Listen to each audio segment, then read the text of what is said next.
Hello, my name is Austin LeBlanc, and I'm here today to explain to you how to properly trade pins in the Disney theme parks.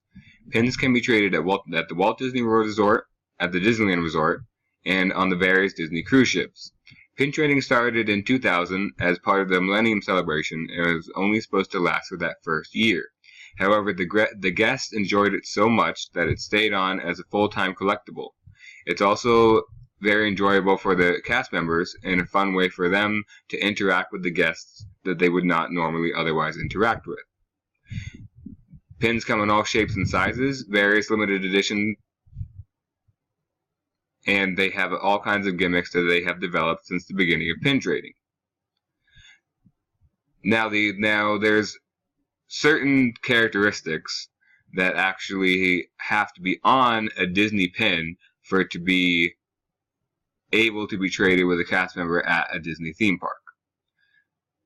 Not all cast members enforce these rules if they are younger guests, like if they're 5 or under, but for all older guests they enforce them. They must be made of metal.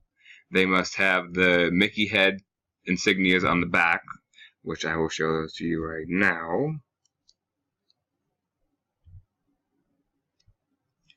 Most of them come with these little backers. If you can see that. It looks like a Mickey head. However, all of them must have the little backs on the pin. Let's see if you can see those.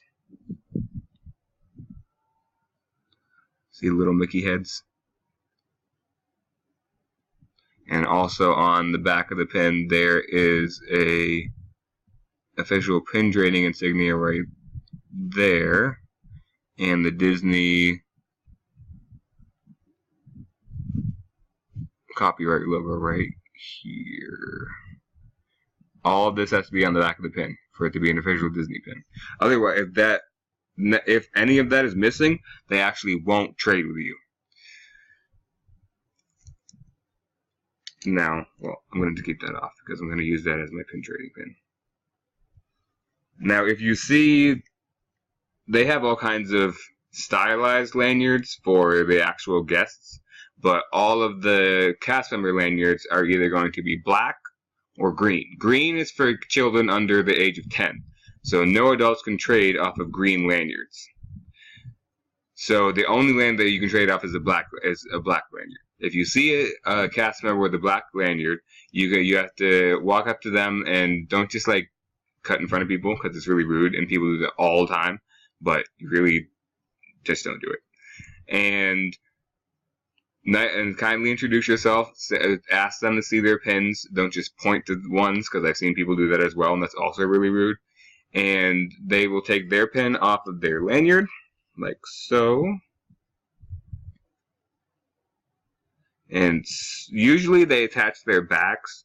It really depends because not all of them have the Mickey backers and most people like to keep their Mickey backers. Sometimes they'll have like a metal backing, which I don't have any of those to show you, but if there is a metal backing, then they will take them off without the Mickey backer on there and just hand them to you like this, which is a little dangerous, but if there is a Mickey backer on there, they will hand them to you.